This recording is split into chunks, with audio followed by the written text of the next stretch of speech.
Namaste, welcome to Siksha World. Today we are going to revise short questions, very short questions from the chapter Biology and Health. हामीले जुन सिस्टम्सहरु पढ्यौं अस्ति, nervous system पढ्यौं, circulatory system पढ्यौं, हैन? Respiratory system पढ्यौं, reproductive system पढ्यौं, त्यसरी नै हाम्रो ह्युमनमा भएको बडीको सबै सिस्टमहरु पढ्यौं. अब त्यो च्याप्टर्समा चाहिँ एनाटोमी र फिजियोलोजी त्यसको दुईटै पढिसक्यो. लङ क्वेशन र लङ क्वेशन र सर्ट क्वेशन्सहरु पढिसकेपछि चाहिँ त्यसको भेरी सर्ट क्वेशन्सहरु पनि एकदमै इम्पोर्टेन्ट छ. अरु च्याप्टर्सहरु भन्दा त्यहाँबाट धेरै क्वेशन आउने र यो च्याप्टरको चाहिँ भेरी सर्ट क्वेशनमा पनि धेरै कुरा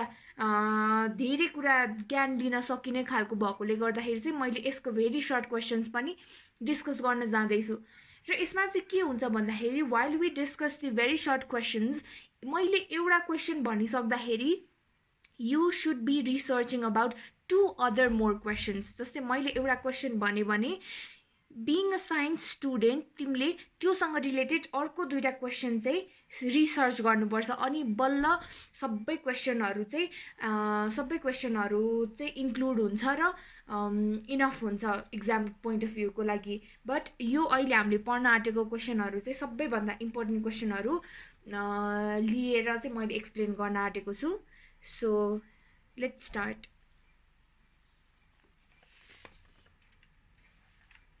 Human biology and health, very short answer questions.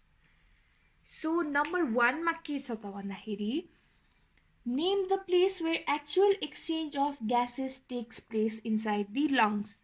अब यो रिभिजन हो, त्यही भएर अब के गर्ने त, यो कुन चाहिँ सिस्टमको हो भनेर सबैभन्दा सुरुमा थाहा पाउने. लंग्स भनेपछि यो कहाँको हो?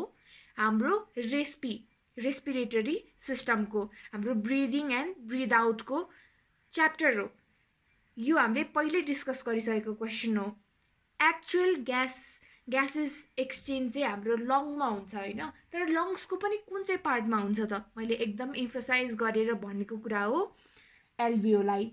लंग्सको तलपट्टि सानो सानो दाना जस्तो हुन्छ हो, त्यो पार्ट चाहिँ एल्भियोलाई हो.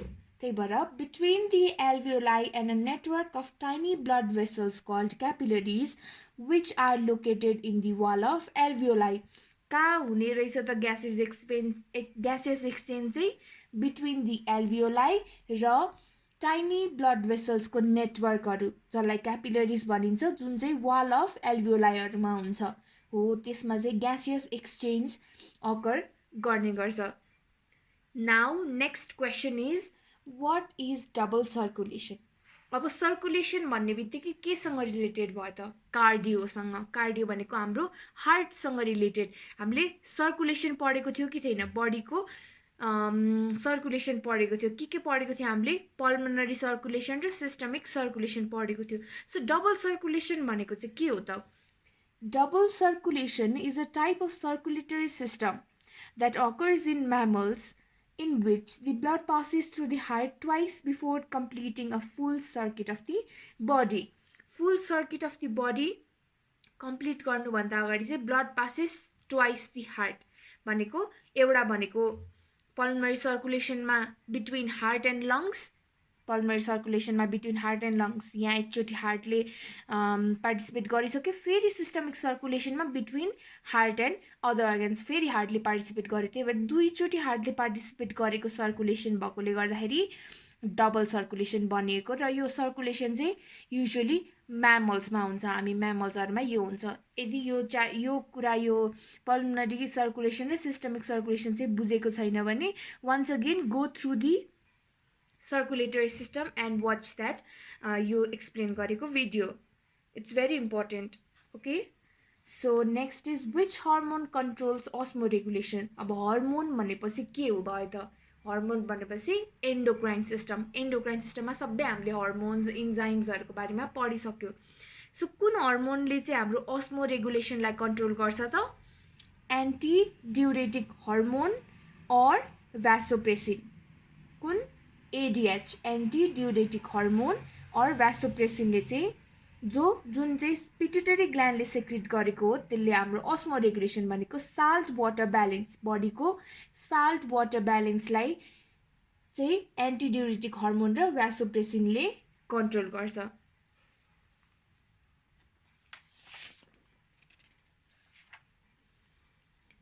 Now, why is ultrafiltration called so? अल्ट्राफिल्ट्रेसन भनेपछि यो कुन चाहिँ च्याप्टरको हो त? किडनीमा फिल्ट्रेसन हुँदाखेरि अल्ट्राफिल्ट्रेसन आउँथ्यो। सो अल्ट्राफिल्ट्रेसनलाई किन अल्ट्राफिल्ट्रेसन भनिएको हो त? In this process of glomerular filtration, all compounds such as amino acid, salt, glucose and water are separated from the blood. The pure blood remains. That is why it is called ultrafiltration. अल्ट्राफिल्ट्रेसनलाई चाहिँ किन अल्ट्राफिल्ट्रेसन भनिएको भन्दाखेरि ब्लडबाट सबै सब्स्टेन्सेसहरू जस्तै amino acid, salt, glucose चाहिँ सबै separate out हुन्छ र प्योर ब्लड मात्रै बाँकी रहन्छ। त्यही भएर अल्ट्राफिल्ट्रेसन नाम नै अल्ट्राफिल्ट्रेसन दिएको। Name the muscles involve in breathing. अब ब्रिदिङ भनेपछि फेरि के आयो? हाम्रो रेस्पिरेटरी सिस्टम। केले चाहिँ हाम्रो ब्रिदिङमा हेल्प गर्छ त? कुन मसल्सले? एकदमै इम्पोर्टेन्ट हो नि हैन? हामी ब्रिद इन ब्रिद आउट गरेछ, every second breath in breath out गरिरहेको छ, तर कुन मसल्सले चाहिँ हाम्रो यस्तो भाइटल कुरालाई हेल्प गरिरहेको छ भन्ने कुरा चाहिँ थाहा हुनुपर्छ। त्यसैले एक्सटर्नल इन्टरकोस्टल मसल, इन्टर्नल इन्टरकोस्टल मसल र diaphragm, these three muscles are involved in breathing. Now, why the ventricular walls have thicker wall than that of auricle? किन चाहिँ भेन्ट्रिकलको वाल्सहरू अरिकल भन्दा थिकर हुन्छ त? यो कुन चाहिँ च्याप्टरको? कार्डियोभास्कुलर भनेको अगेन हार्टको बारेमा। किन भेन्ट्रिकल्स चाहिँ अरिकल भन्दा थिकर हुन्छ त भन्दाखेरि the ventricle have thicker walls than the auricles because the ventricle need to pump blood out of the heart at greater pressure compared to muscles. अब के भयो भन्दाखेरि चाहिँ अरिकल भनेको यदि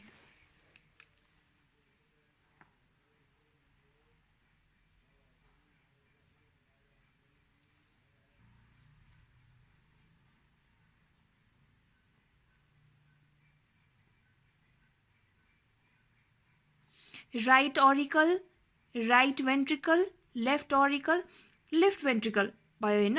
अब अरिकलले चाहिँ के हुन्छ भन्दाखेरि हार्टभित्रै यसले यहाँबाट पठाउने, यसले यहाँबाट पठाउने, यसले यहाँबाट पठाउने, यो चाहिँ अरिकल चाहिँ हार्टसम्मै सीमित भयो।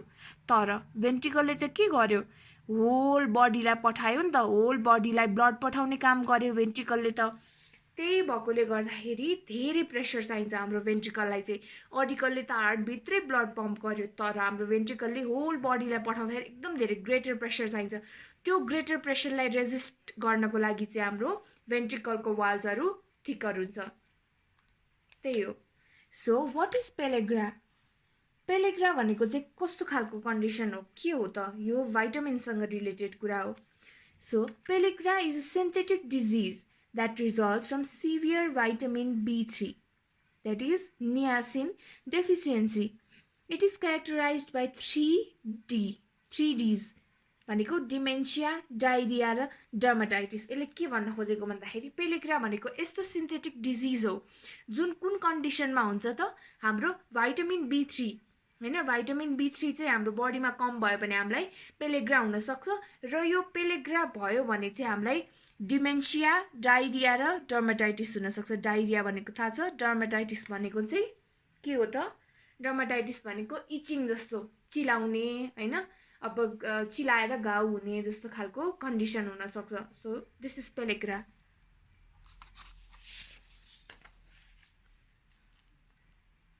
So next is what is main by dead space? अब के लाग्न सक्छ भन्दाखेरि डेड स्पेस भनेको छ, अब यो त मैले कहीँ पनि पढेको छैन, यो कुन च्याप्टरको हो जस्तो लाग्छ भने डेड स्पेस भनेको चाहिँ हाम्रो रेस्पिरेटरी सिस्टमको, हाम्रो ब्रिद इन एन्ड ब्रिद आउटको च्याप्टरको यो क्वेसन हो। र डेड स्पेस भनेको चाहिँ के हो भन्दाखेरि dead space means the volume of air that enters the airways and lungs but does not take part in the gas exchange. The inhaled air either remains in the conducting airways or reaches the alveoli that are poorly supplied with blood vessels. So dead space भनेको चाहिँ के हो भन्दाखेरि अर्को important कुरा, हामीले breath in गरिरहेको हुन्छ, ब्रिथ आउट गरिरहेको हुन्छ, तर हामीले आफ्नो फुल पोटेन्सियल लिएर कहिलेकाहीँ ब्रिथ इन गरिरहेको हुँदैनौँ। जुन एक्सटेन्टसम्म फुल्ली ब्रिथ गर्न सक्छौँ त्यो एक्सटेन्टसम्म हामीले फुल्ली ब्रिथ गरिरहेको हुँदैनौँ हैन। अब डेड स्पेस भनेको कहाँको स्पेस हो भन्दाखेरि हामीले एयर त इनहेल गर्यो रे, तर एयर इनहेल गर्यो तर त्यो एयर चाहिँ बाहिर फाल्न सकेनौँ, अथवा ग्यासियस एक्सचेन्ज भनेको लिने र फाल्ने कुरा, लिन त लियो तर बाहिर फाल्न सकेन भने ग्यासियस एक्सचेन्ज भएन हो। त्यो स्पेसलाई चाहिँ के भनिन्छ, डेड स्पेस भनिन्छ। त्यो किन त्यस्तो भयो भन्दाखेरि त्यो हामीले लिएको अक्सिजन चाहिँ एकदमै ब्लडको कमी भएको खालको अक्सिजन हो, एकदमै ब्लड सप्लाई ब्लड भेसल्सहरू कम भएकोले गर्दाखेरि त्यो चाहिँ हाम्रो ग्यासेस एक्सचेन्जमा पार्टिसिपेट गर्न सक्दैन र त्यो स्पेसलाई चाहिँ के भनिन्छ, डेड स्पेस भनेर भनिन्छ। सो यो रेस्पिरेटरी सिस्टमको पार्ट हो। Name the fluid present inside the internal ear. हाम्रो इन्टरनल एयरको भनेको एयर च्याप्टरबाट इन्टरनल एयरभित्र प्रेजेन्ट भएको फ्लुइड भनेको कुन हो त, पेरिलिम्फ। कुन हो, perilymph. Consist of sodium as major component, र यो पेरिलिम्फको चाहिँ मेजर कम्पोनेन्ट भनेको चाहिँ सोडियम हो। Name the part of retina where sharp image is formed. हामीले दिनदिनै इमेजहरू डिफ्रेन्ट इमेजहरू देखिरहेको हुन्छ। हाम्रो आईले त कति हो कति हामीलाई थाहा भएको कलर्स 20वटा जब छ भने हाम्रो आईले कति धेरै कलर्सहरू डिस्टिङ्ग्विस गर्न सक्छ, हाम्रो आईले कति कुराहरू हेरिरहेको हुन्छ हैन। तर त्यो इमेज चाहिँ कहाँ फर्म हुन्छ त, रेटिनाको कुन चाहिँ पार्टमा त्यो शार्प इमेज चाहिँ फर्म हुन्छ भन्दाखेरि फोबिया सेन्ट्रालिस भन्ने हाम्रो आँखाको पार्टमा, रेटिनाको पार्टमा चाहिँ शार्प इमेज फर्म हुन्छ। विच पार्ट, फोबिया सेन्ट्रालिस है। अब mention the function of pons varolii. अब पोन्स भ्यारोली भनेको कुन चाहिँ च्याप्टरको हो त, ब्रेन, यो नर्भस सिस्टमको। सो फङ्सन्सहरू चाहिँ पोन्स भ्यारोलीको के हो त, acting as a bridge or highway for relay of many signals to and fro from the cerebrum and cerebellum. Autonomic function भनेको breathing regulate पनि गर्छ यसले, sensation of hearing, taste and balance, regulation of deep sleep. These are the functions of pons varolii.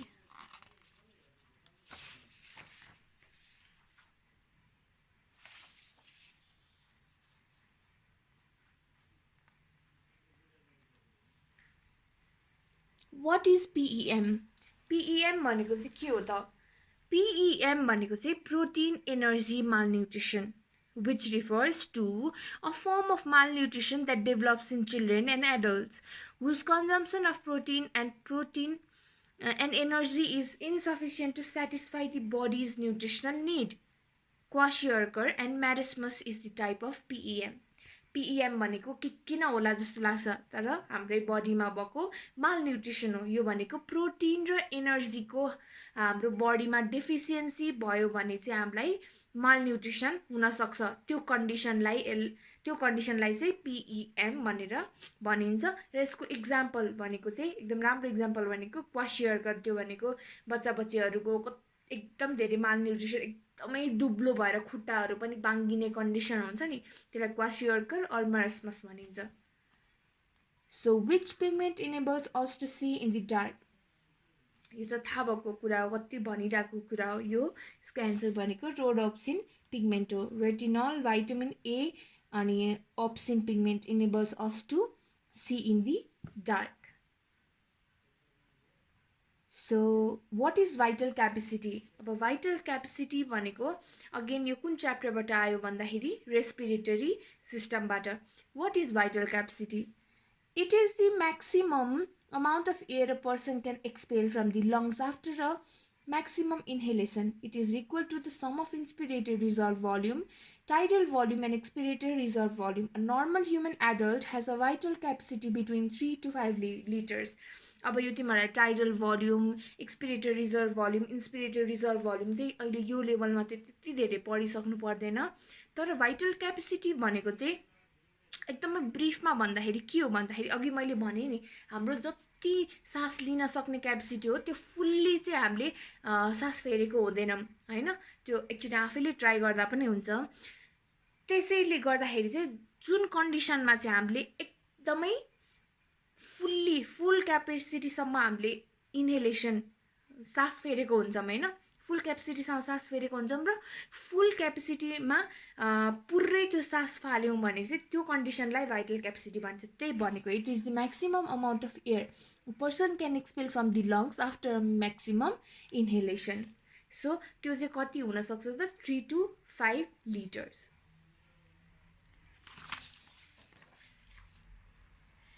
Now next is birth hormone. हाम्रो birth hormone चाहिँ कुन चाहिँ हर्मोनलाई भनेर भनिन्छ त हाम्रो यो एन्डोक्राइन सिस्टममै परिसकेको छ र बर्थ हर्मोन भनेको चाहिँ अक्सिटोसिन हर्मोन। अक्सिटोसिन हर्मोनलाई चाहिँ किन बर्थ हर्मोन भनिन्छ भन्दाखेरि जब when a mother gives birth to a child के हुन्छ भन्दाखेरि त्यो कनेक्सन बिट्विन मदर र चाइल्ड हुनको लागि चाहिँ यो अक्सिटोसिन हर्मोन बडीमा रिलिज हुनै पर्छ। अक्सिटोसिन हर्मोनलाई चाहिँ कडल हर्मोन पनि भनिन्छ। यो हर्मोनले गर्दाखेरि चाहिँ बेबी र मदरको बीचमा अट्याचमेन्ट हुन्छ। यदि यो हर्मोन कम रिलिज भयो अथवा यो हर्मोन रिलिज नहुने हो भने आमा र मदर हैन, आमा र बच्चाको बीचमा चाहिँ कनेक्सन हुँदैन। So this is called birth hormone. Minerals required for the development of bone and teeth. Bone र टिथको डेभलपमेन्टको लागि कस्तो मिनरल चाहिन्छ त भन्दाखेरि calcium and phosphorus. Define Rh factor. Rh factor भनेको चाहिँ के हो त? The RH factor is a type of protein found on the surface of RBC. RH factor भनेको चाहिँ प्रोटिन हो, के पनि हैन, सिम्पली प्रोटिन हो जुन चाहिँ RBC को सर्फेसमा पाइन्छ। What is hamburger's shift? Hamburger shift भनेको चाहिँ के हो त? अब यो कहाँ सुनेको हो त hamburger shift भन्दाखेरि the phenomenon of chloride ion diffusing into the erythrocyte to maintain ionic balance is called hamburger's phenomenon or chloride shift. The के पनि हैन रहेछ, simply the phenomenon of chloride ion diffusing into the erythrocyte. इरेथ्रोसाइटमा चाहिँ chloride ion गएर defuse mix हुन्छ भने त्यो कन्डिसनलाई चाहिँ हेम्बर्गर शिफ्ट भनिन्छ। र किन हुन्छ भन्दाखेरि हाम्रो बडीको आयोनिक ब्यालेन्स मेन्टेन गर्नको लागि। Now what is bar body? Bar body is a condensed inactive X chromosome present in the most female mammal in the nuclei of somatic cells. It is also called sex chromatin. It is regarded as diagnostic of female genetic femaleness. In sports competition, it is used to verify that an individual is genetically female. Just bar body भनेको चाहिँ यो female भनेर categorise गर्नको लागि, female हो भनेर चाहिँ छुट्याउनको लागि, तर यो चाहिँ इनएक्टिभ फर्ममा हुन्छ। Condensed inactive X chromosome present in most female mammal.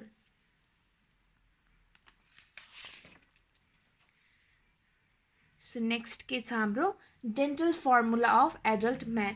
Dental formula, अब हामी दाँत त हाम्रो लाइक एभ्री हाम्रो कति कुरा फङ्सन गरिरहेको हुन्छ हाम्रो दाँतले। It is very important part of our body हैन, हाम्रो बडीको एकदमै इम्पोर्टेन्ट पार्ट हो। तर कतिवटा दाँत छ त कुकुर दाँत भनेर भन्छौँ हैन, अगाडिको दाँत भनेर भन्छौँ। त्यो दाँतहरू चाहिँ कतिवटा छ भन्दाखेरि अगाडिको दुईटा दाँत र त्यसको साइडको तितलाई के भनिन्छ त? इन्सिजर भनिन्छ। सबभन्दा सेन्टरमा हुने दाँतलाई इन्सिजर, त्यसको साइडको ल्याटरल इन्सिजर। त्यो कतिवटा हुन्छ त?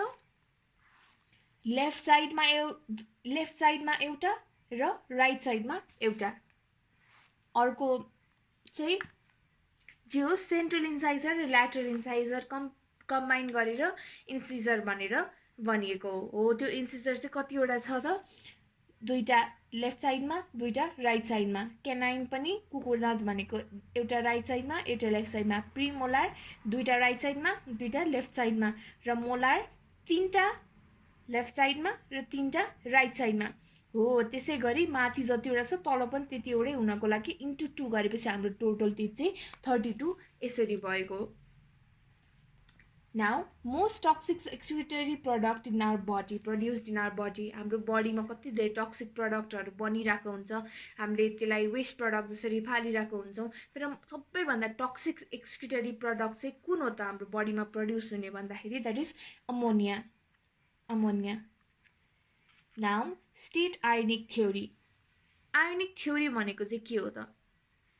Ionic theory states that nerve impulse is an electrochemical event governed by differential permeability of neurolemma of neuron to sodium and potassium, in which turn is regulated by the electric field. यो थ्योरीले के भन्न खोजेको हो भन्दाखेरि nerve impulse भनेको चाहिँ electrochemical event हो जुन चाहिँ डिफरेन्शियल पर्मिबिलिटी अफ न्यूरोलेमाले कन्ट्रोल गरिरहेको हुन्छ।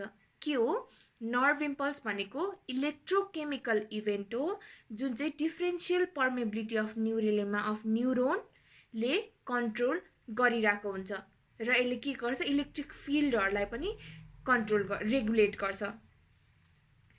Write the meaning of arteriosclerosis. Athero हैन कि arteriosclerosis के हो arteriosclerosis भनेको? Arteriosclerosis is the thickening, hardening and loss of elasticity of the walls of arteries. This process gradually restricts the blood flow to one's organ and tissues and lead to severe health risk. Arteriosclerosis भनेको चाहिँ हाम्रो जुन arteries र veins हुन्छ हो त्यो मध्ये आर्टरिजमा चाहिँ थिकनिङ, हार्डनिङ र लस अफ इलास्टिसिटी हुने, वाल्स अफ आर्टरी चाहिँ थिक हुने, हार्ड हुने र त्यसको इलास्टिसिटी पनि हराउँदै जाने। यसले के गर्छ भन्दाखेरि राम्ररी ब्लड फ्लो हुन दिँदैन र हाम्रो अर्गन टिस्युजहरु ड्यामेज हुन सक्छ र सिभियर हेल्थ रिस्कहरु आउन सक्छ।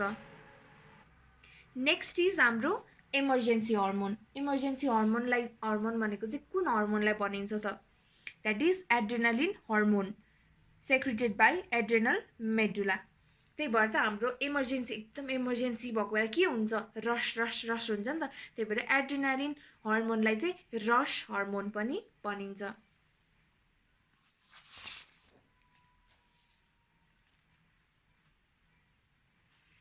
What are hemopoetic organs? Hemopoetic organ where blood corpuscles, erythrocyte, leukocyte, thrombocyte are formed. In adult mammals, the principal hemopoetic organ is bone marrow.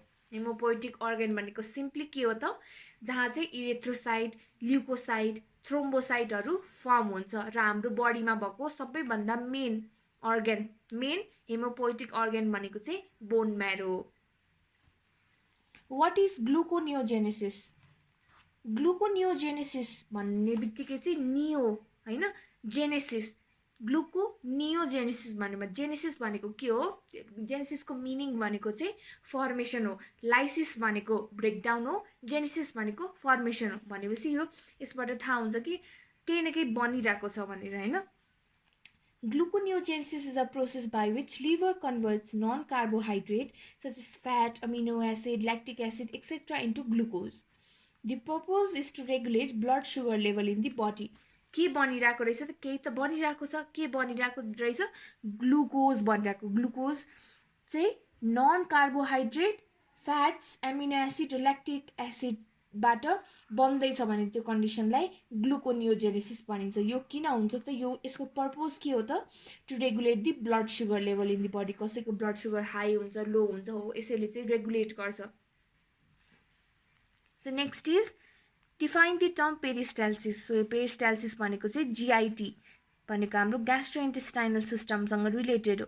Peristalsis भनेको के हो? जस्ट हाम्रो it is the involuntary contraction and relaxation of the muscle of the alimentary canal or other canal, creating a wave-like movements which push the contents of the canal forward.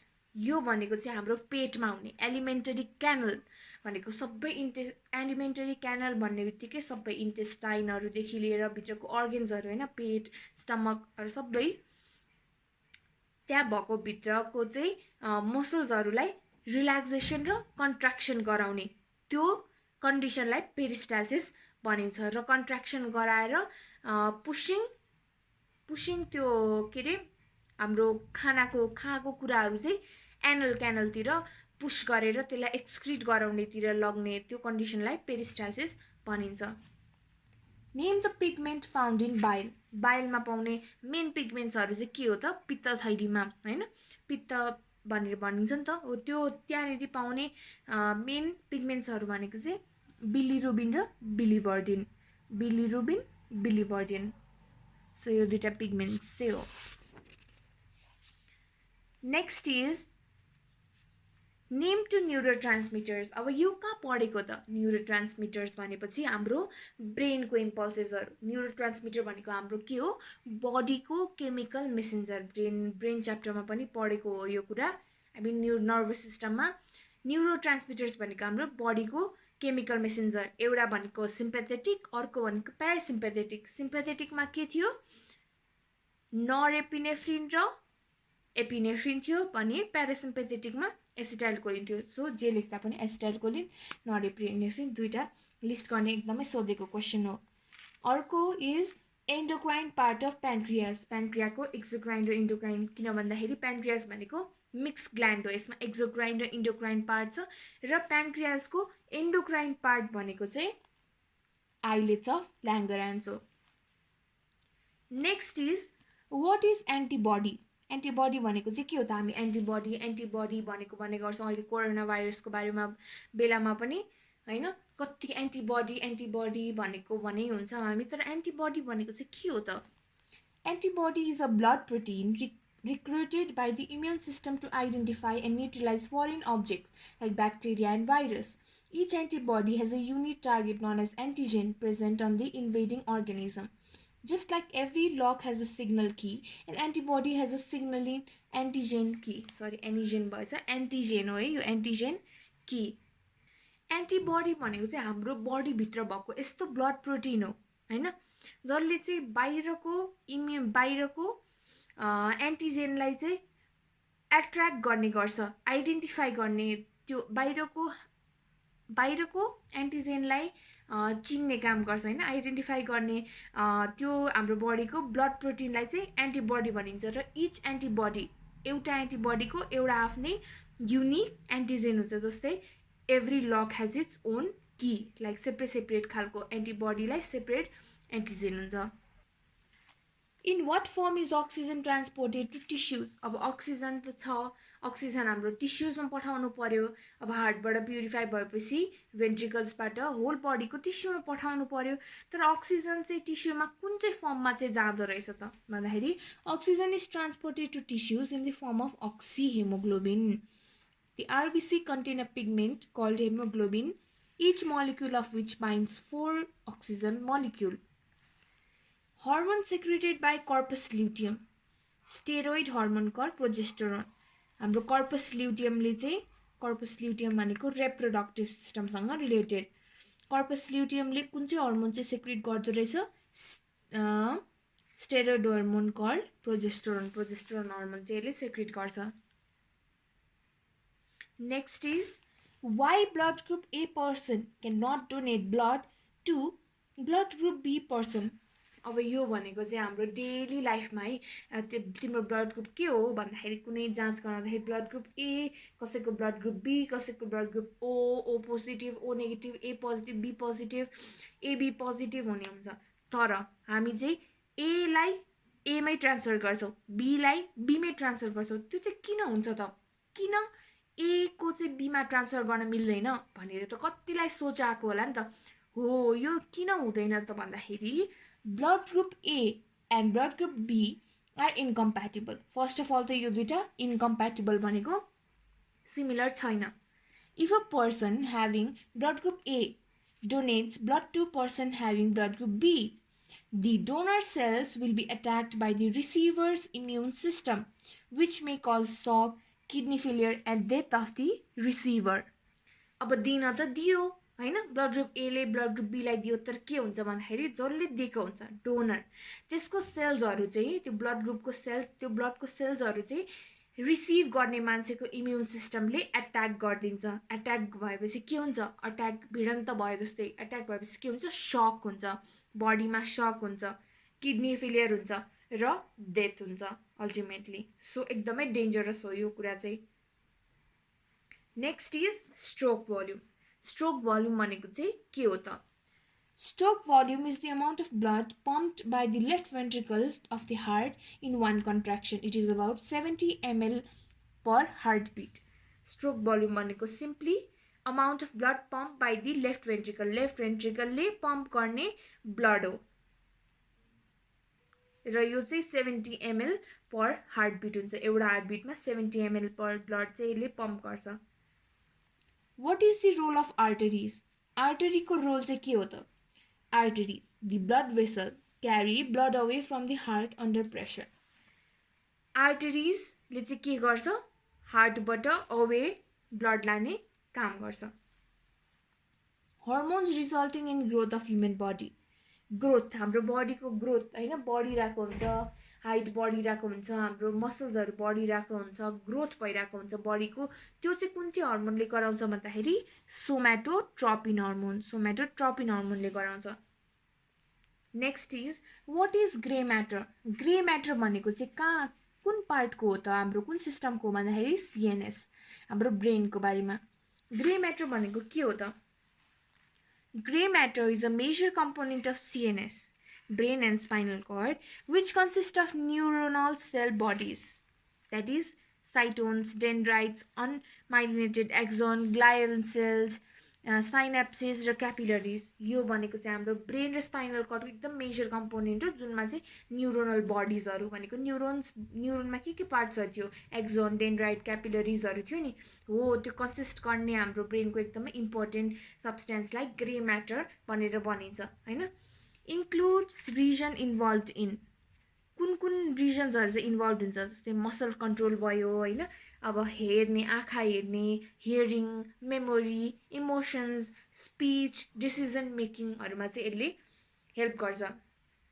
So very important क्वेशन्सहरु यही नै हो. अब यसबाटै stroke volume, जस्तो अब example stroke volume पढेको छ भने stroke भोल्युमसँग related अरु के कुरा रहेछ त छुटेको भनेर त्यो आफूले पनि रिसर्च गर्ने. त्यस्तो गर्यो भने चाहिँ कुनै पनि क्वेशन छुट्दैन र एकदम इम्पोर्टेन्ट क्वेशनहरु चाहिँ मैले यहाँ इन्क्लुड गर्न पनि खोजेको छु. I hope you understood it, and thank you.